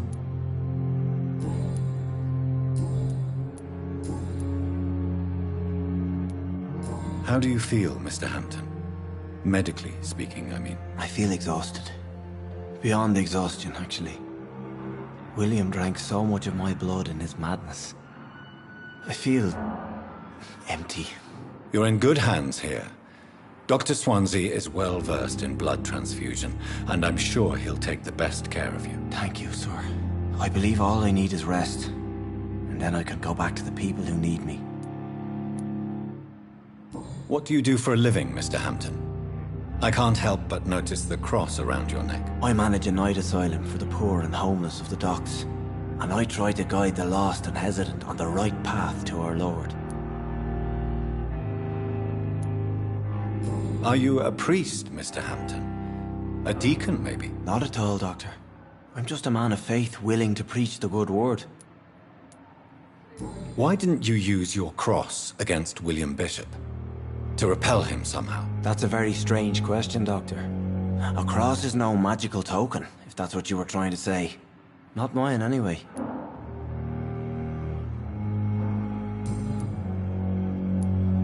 Have you made friends since you arrived? Not really, but I recognize Miss Harriet Jones. I knew her when she lived by the docks.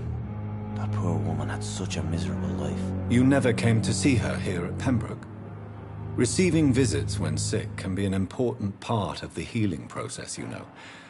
We're not just bodies. You're preaching to the converted now, Doctor. To be truly honest, I thought she was dead. She left the docks many months ago. Goodbye, Mr. Hampton. We'll talk again later.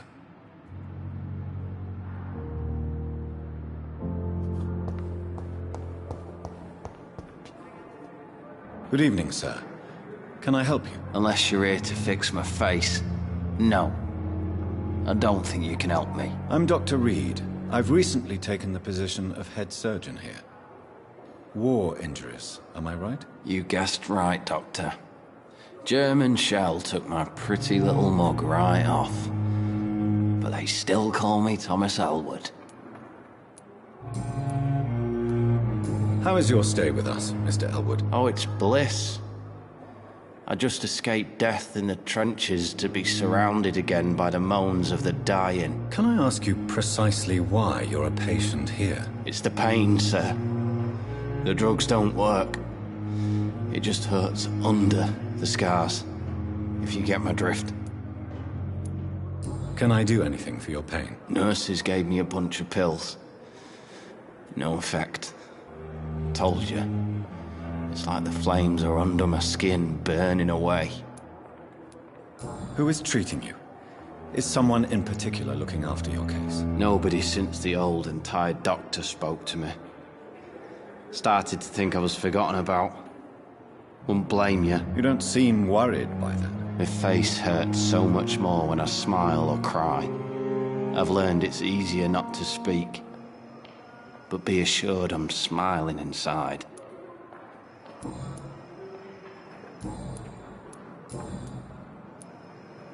Where were you stationed, sir? Did you serve for long? I really don't want to talk about all this shit. No offense. I was pushing too much. I served in France myself. I just wanted to know what happened to you. You were an officer, weren't you? Then I doubt we fought the same war, sir. No offense.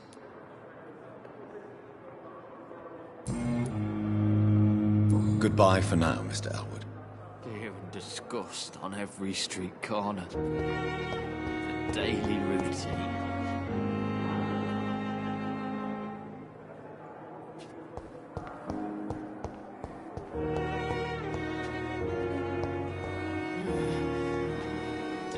Good evening, miss. I'm Dr. Reed, the new surgeon at the Pembroke Hospital.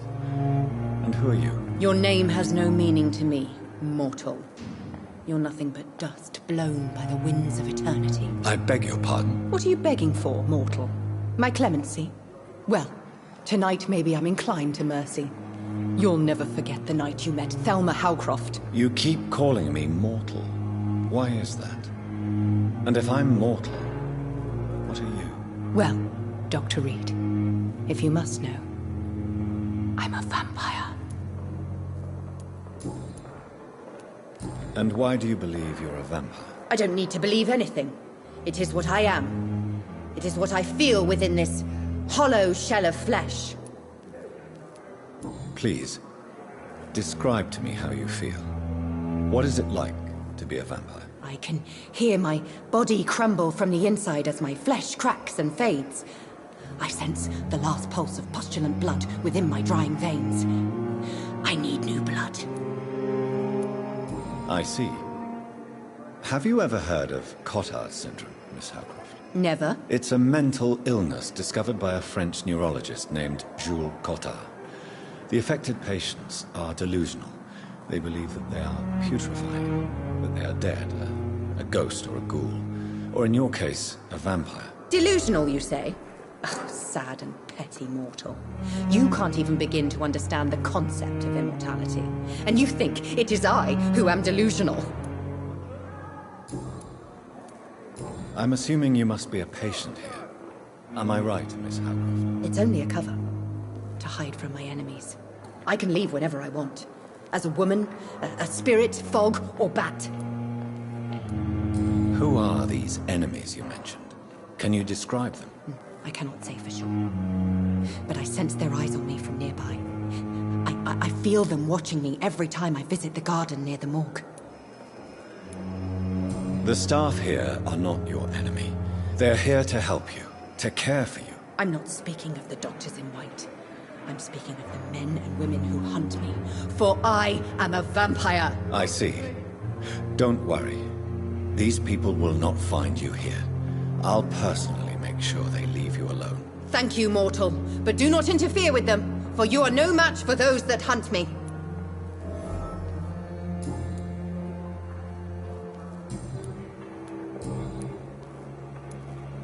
Who are you really, Miss Howcroft? I mean, apart from being a vampire. Is that not enough for you, puny mortal? What do you require? Proof of my powers? I'm curious to know who you were before becoming a vampire. It was such a long time ago, I don't remember. Centuries of unholy life can have strange effects on one's minds, you see?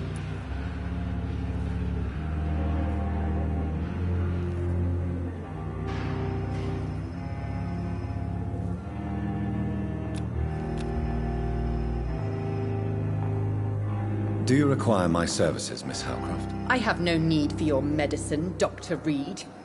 Blood is the only drug I need.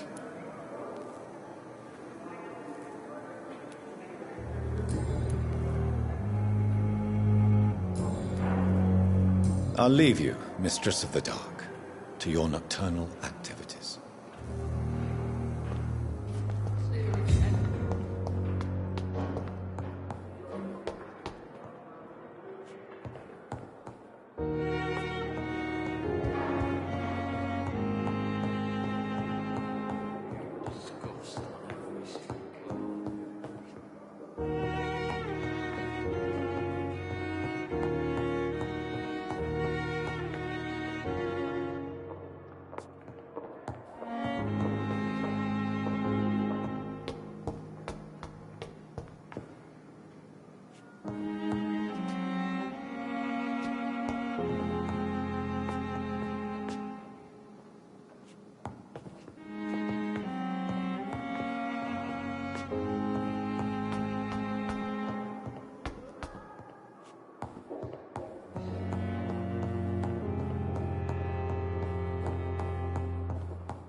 Not now.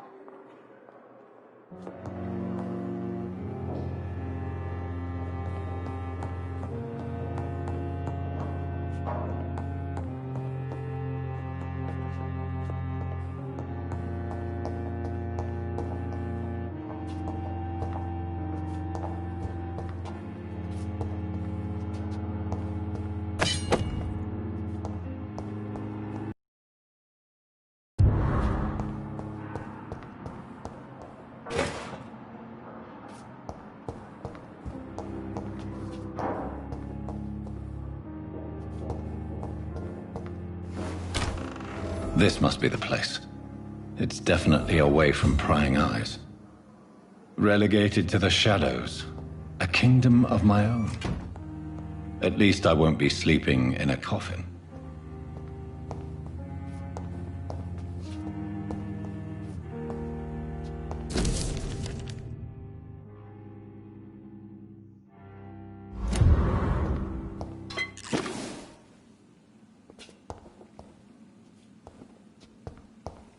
The flower's dying. It needs water.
William Bishop's blood is much more unstable than human blood and shows extensive mutation. But this is not what happened to me. I must keep on searching. The sun is about to rise. I can feel it.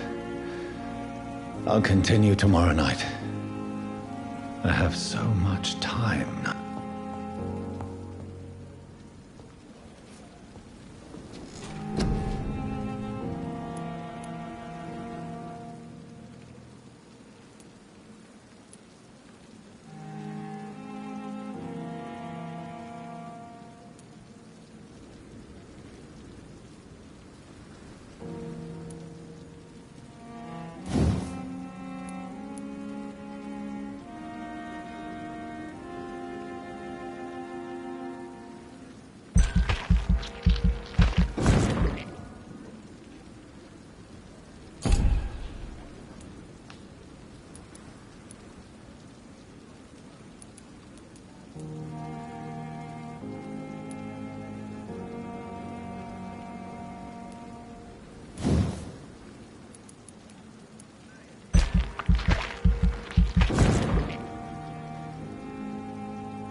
to stay here until my research is complete.